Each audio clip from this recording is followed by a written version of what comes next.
Hola guys, welcome to my channel. In this video, I'd be ranting about Ioniq 5, my electric vehicle. But before I start, I'm really sorry. Guys, this video will be mostly in Tagalog or Filipino language. So if you guys don't know how to speak in Tagalog, I'm really sorry. This video isn't for you.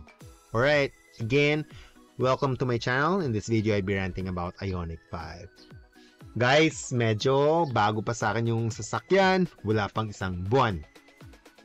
Kaso, na-experience ko heavy traffic, medyo na-inspire, medyo na-excite ako gawin tong video na to.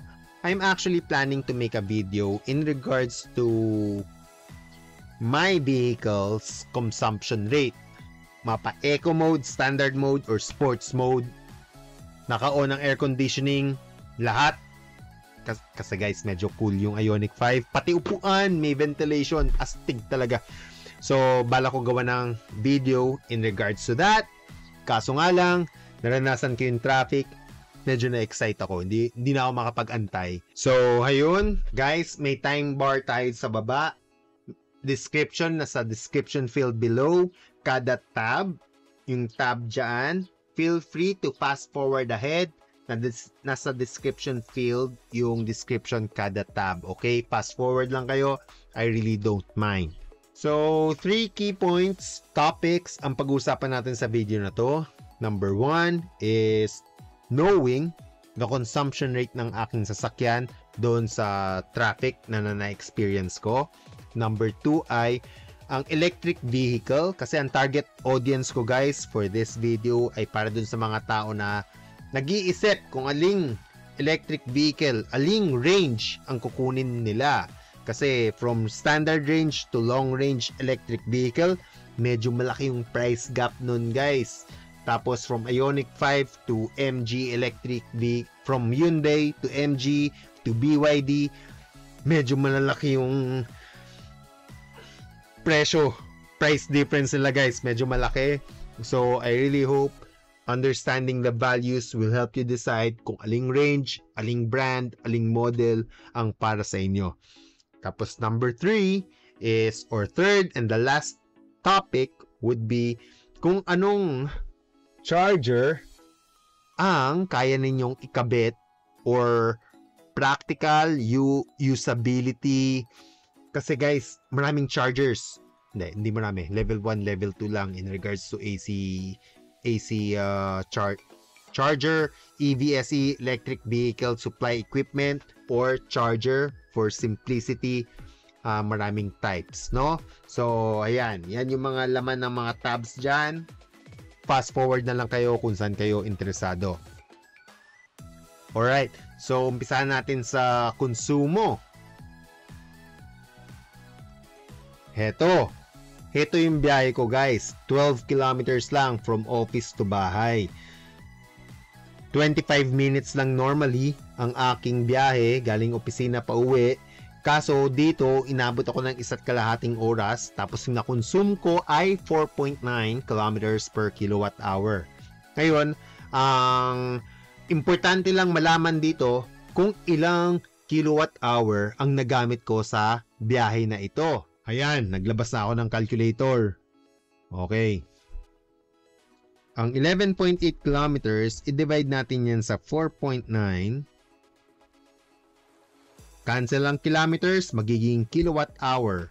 Ang nagamit ko ay, ang na-consume ko ay 2.41. Nag-message. Ang na-consume ko ay 2.41 kilowatt hour, no? Doon sa battery type ko. Napaka-importante nito guys. I-compute ninyo sa 2.41 na yan. Makikita ninyo yung naibawas sa battery capacity ninyo. Ang capacity ng aking Ioniq 5 ay 72.6. 72.6 minus 2.41.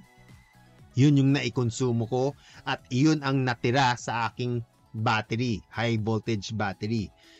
That's number 1. Number 2, iyan ang, kung i-multiply mo to sa Meralco rate, malalaman ninyo kung magkano ang nagastos ninyo para sa particular na biyahe nito.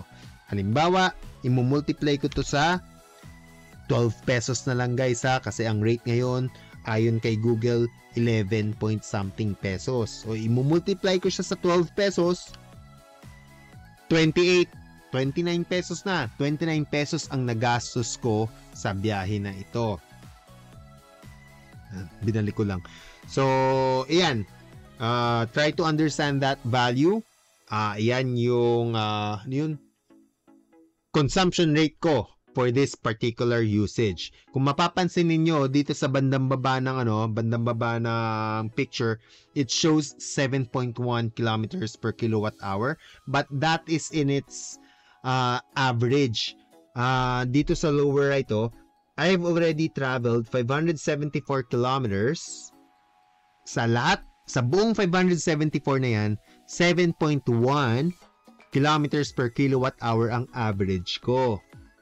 Pero, for this particular trip, ang nakonsume ko ay 4.9 kilometers per kilowatt hour. Understanding this value or consumption rate, para sa'yo ba yung consumption rate na 4.9 kilometers per kilowatt hour or 2.41, buburahin ko na nga para hindi maglo, or 2.41 kilowatt hour consumption kada biyahe from your office to work? Kasi guys, hindi naman tayo kumukuha ng electric vehicle. Heto gusto ko, regardless of its range. Hindi tayo ganun guys. When purchasing an electric vehicle, very important na malaman ninyo kung ano ang capacity ng battery ninyo. Ipagpalagay na natin na Ioniq 5 din yung minamata mo, 72.6 kilowatt hour capacity ng battery ang meron kayo. I-divide natin to sa 2.41, 2.5 na lang guys for simplicity. One way 2.5. Uuwi ka rin eh. So another 2.5. So 5 kilowatt hour in total. Balikan. Okay, divide natin ng 5.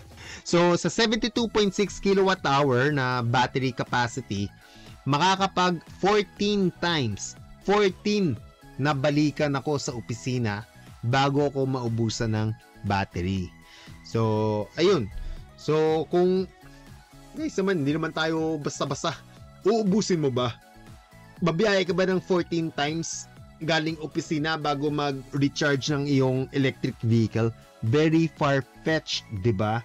So, sa halagang 5 kilowatt hour, mali.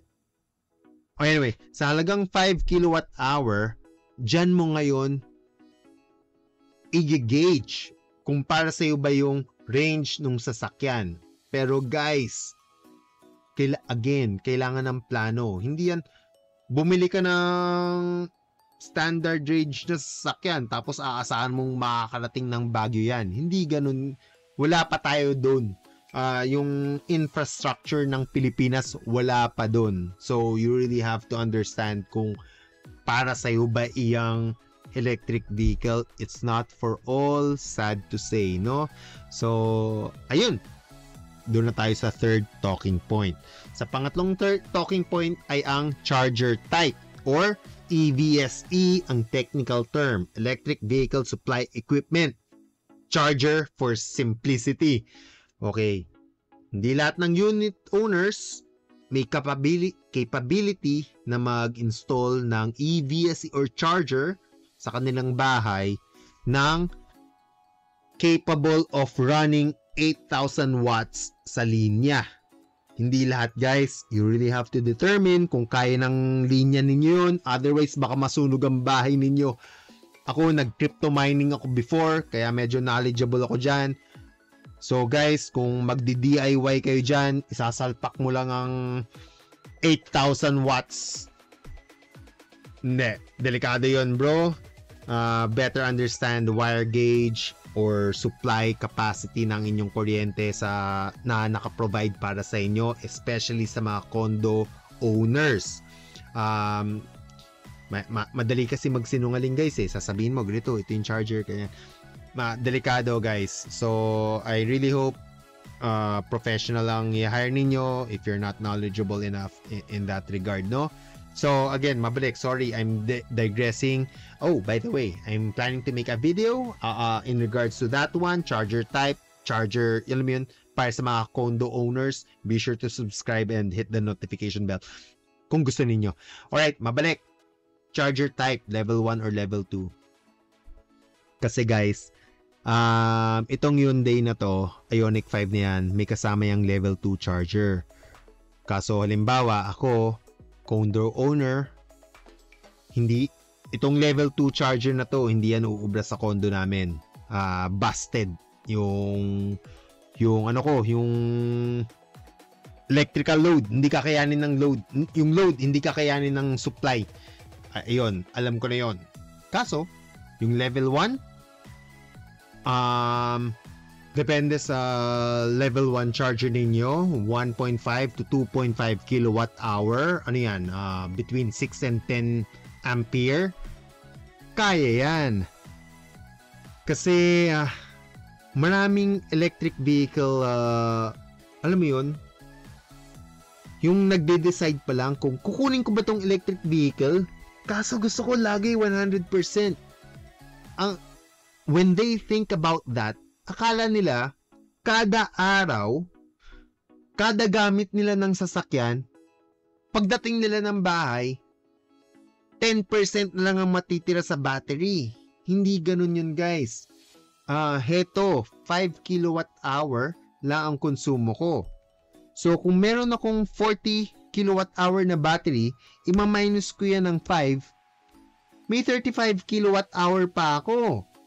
So, medyo madami yun, guys. So, ang kailangan mo lang talagang i-recharge sa iyong battery ay 5 kilowatt hour. Ang 5 kilowatt hour, kung ang charging rate mo ay 4 kilowatt hour, saglit lang yan. Gets nyo? So, ayun.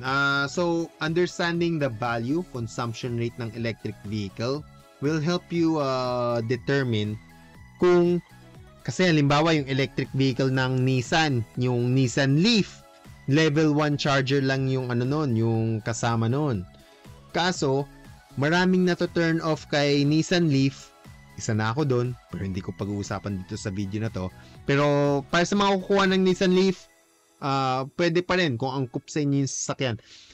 Pero kung halimbawa ikaw, isa ka sa mga minamatay yung Nissan Leaf, minamatay yung BYD, kaso level 1 charger lang ang kasama, no problem.